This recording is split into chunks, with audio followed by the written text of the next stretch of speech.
আসসালামু আলাইকুম প্রিয় বন্ধুরা, দেশীয় প্রবাসী যে যেখান থেকে দেখছেন প্রত্যেককে শুভেচ্ছা জানাচ্ছি। আশা করছি যে যেখানে আছেন ভালো আছেন, নিরাপদে আছেন। নাটোর থেকে বগুড়া যাচ্ছিলাম, তো যাওয়ার পথে যেই নাটোর থেকে দীঘাপাতিয়া হয়ে বগুড়ার দিকে যাওয়ার যে কালীগঞ্জ থেকে শুরু করে পরবর্তীতে সিংড়ার দিকের যে সড়কটি, সেই সড়কটি 4 লেন হচ্ছে এবং এটি বেশ আধুনিক একটি সড়ক হচ্ছে। এবং এই সড়কের দুপাশে যেই পানি, বর্ষাকালে যে পানি থাকে সেটি অত্যন্ত দৃষ্টিনন্দন। এবং নাটোর থেকে বগুড়া যাওয়ার এই সড়কটি কিন্তু খুবই যোগাযোগের দিক থেকে খুবই গুরুত্বপূর্ণ। আবার চলনবিলের মধ্য দিয়ে সেখানে বর্ষাকালে অনেক সময় অনেক পানি হয়, যদিও আগের মতো সেই পানি আর উচ্চতা পাওয়া যায় না, কিন্তু এই সড়কটিকে আধুনিকভাবে নির্মাণ করার জন্য একটি প্রকল্প নেওয়া হয়। প্রায় 24 কিলোমিটার সড়ক। সেই সড়কের নির্মাণ কাজ কিন্তু বেশ কয়েক বছর ধরেই চলছে।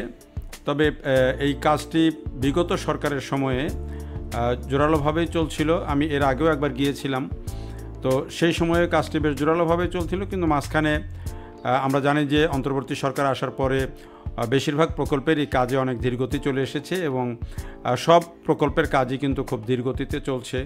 বিশেষ করে স্থানীয় অর্থায়নে যা হচ্ছে সেগুলো তো আরও বেশি ধীরগতি হচ্ছে। বিদেশি অর্থায়নের প্রকল্পও খুব জোরালোভাবে চলছে না।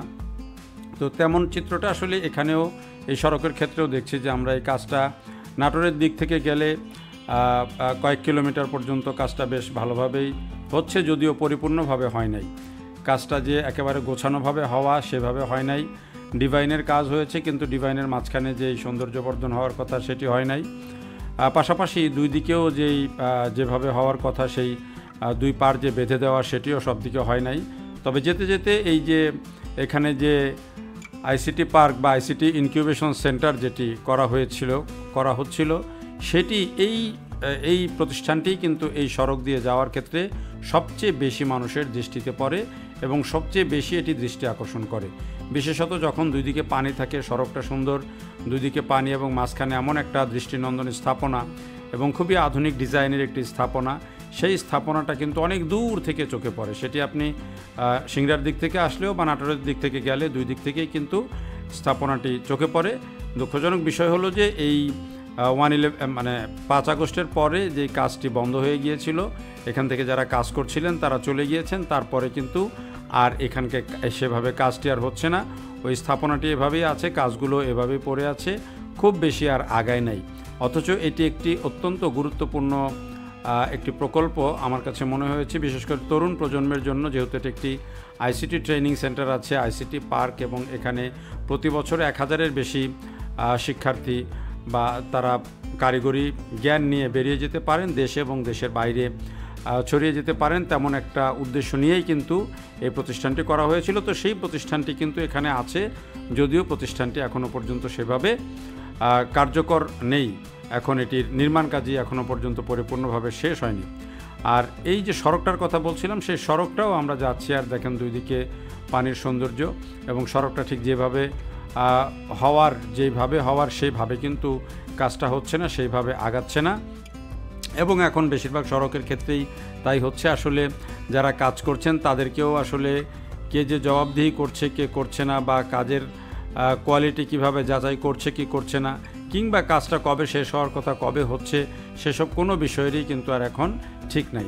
যদিও আমরা দেখছি যে এখানে কাজ টুকটুক করে চলছে, কিছু জায়গায় কাজ হয়েছে, কিছু জায়গায় আবার থমকে আছে বলা যায়। এই যে আমরা আস্তে আস্তে দেখেন এখানে মাত্র সড়কের উপর এগুলো পাথর এগুলো দিয়ে, এগুলো আগে সড়ক ভালো করে যেটিকে বাধাই করা বলে, যেহেতু একটি পানির এলাকা, সেখানে ব্রিজগুলো নির্মাণের বিষয় আছে। ব্রিজগুলো কাজ হচ্ছে, কিন্তু কাজে বেশ ধীরগতি আছে। তো এই ধরনের কাজে খুব বেশি দেরি হওয়ার কথা না, কারণ এখানে কিন্তু জায়গা ফ্রি আছে। এমন না যে এখানে কোনো ভবন ভাঙতে হবে বা এখান থেকে বড় কোনো স্থাপনা অপসারণ করতে হবে, বিষয়টা এরকম না।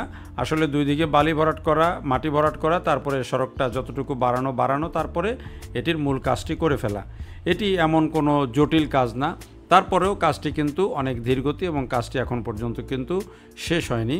কাজটি যদি পরিপূর্ণভাবে শেষ হয়ে যায় এবং আপনারা সড়কের শুরুতেই যেভাবে দেখলেন যে একদিকে যে পারগুলো বেঁধে দেওয়া হয়েছে সুন্দর করে, এই পুরো সড়কটা যখন এই পারগুলো যদি বেঁধে দেওয়া হয়, দুই পার যখন বেঁধে দেওয়া হবে, তখন কিন্তু এই বগুড়া এবং নাটোরের মানুষের জন্য এটি একটি বিনোদন কেন্দ্র হয়ে যেতে পারে।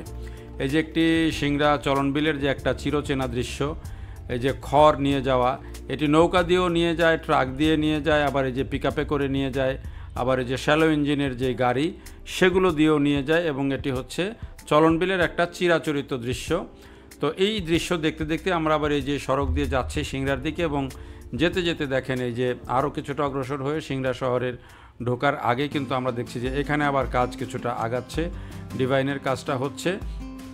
তো এই যে সড়কগুলো যেগুলো গুরুত্বপূর্ণ প্রকল্প বা যেই প্রকল্পগুলো মানুষের প্রতিদিনের জীবনের সাথে সম্পৃক্ত, বিশেষ করে সড়ক মহাসড়কের যে কাজ, সেগুলোর সংস্কার কাজ, সেগুলো কিন্তু কন্টিনিউ রাখা এবং সেগুলো দ্রুত করে ফেলা, এগুলো দেশের অর্থনীতির জন্য এবং অর্থনীতিকে সচল রাখার জন্য এবং মানুষের উন্নয়ন কর্মকাণ্ডকে সচল রাখার জন্য এটি কিন্তু জরুরি। এই জন্য এই কাজগুলোতে গতি আসা অত্যন্ত জরুরি। এরকম অনেক কাজ আছে। আসলে চলতে গেলে এখন দেখা যায় যে বিভিন্ন শহরের যেই চৌরাস্তাগুলো আছে সেখানেও কিন্তু আমরা দেখি যে গর্ত খানাখন্দ হয়ে আছে, সেগুলোর সংস্কার নাই। অনেক জেলাতে আমি ঘুরলাম, অনেক জেলাতে এই চিত্রটা দেখেছি। সেগুলোর যে প্রতি বছর যে সংস্কার হয় বা যে ঢালাইটা হয় সেটা এবারের কিন্তু অনেক ক্ষেত্রেই হয় নাই, এবং সেই সব জায়গায় কিন্তু গাড়ি নিয়ে ভোগান্তি আছে মানুষের। নাটোরের দুইটা জায়গায় অন্তত এটা চোখে পড়েছে, এই সিংড়াতে এসে দেখলাম, তারপরে আরও কিছু জায়গায় আছে এরকম বিভিন্ন জেলায়। তো এগুলো আসলে সংস্কার করাটা জরুরি। দেশে এখন অনেক মহাসড়ক 4 লেনে উন্নীত হচ্ছে, এটি দেশের জন্য অবশ্যই জরুরি। আগে আমাদের যে যোগাযোগ ব্যবস্থা ছিল সেই যোগাযোগ ব্যবস্থা এখন বদলেছে। এখন আমাদের অনেক জায়গায় 6 লেন হচ্ছে, এখন 8 লেন করারও পরিকল্পনা হচ্ছে ঢাকা চিটাগং হাইওয়েকে। ফলে দেশে যত এই ধরনের অবকাঠামো যত ভালো হবে, তত যোগাযোগ ব্যবস্থা ভালো হবে। যোগাযোগ ব্যবস্থা ভালো হলে মানুষের কর্মসংস্থান হবে, বিদেশি বিনিয়োগ আসবে। ফলে অবকাঠামো উন্নয়নের কোনো বিকল্প নেই। অবকাঠামো উন্নয়ন থাকলেই কিন্তু যোগাযোগ দ্রুত হয়, মানুষে বা পণ্য যোগাযোগ অনেক সহজ হয়। সেই ক্ষেত্রে কিন্তু দেশের অর্থনীতি অনেক বেশি দ্রুত মুভ করে।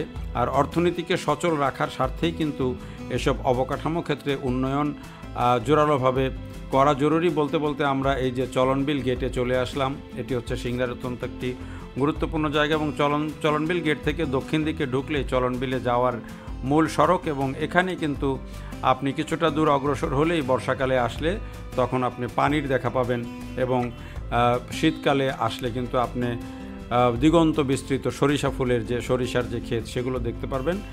তো যারা দেখলেন সবাইকে অনেক ধন্যবাদ। ভালো থাকবেন সবাই। আল্লাহ হাফেজ।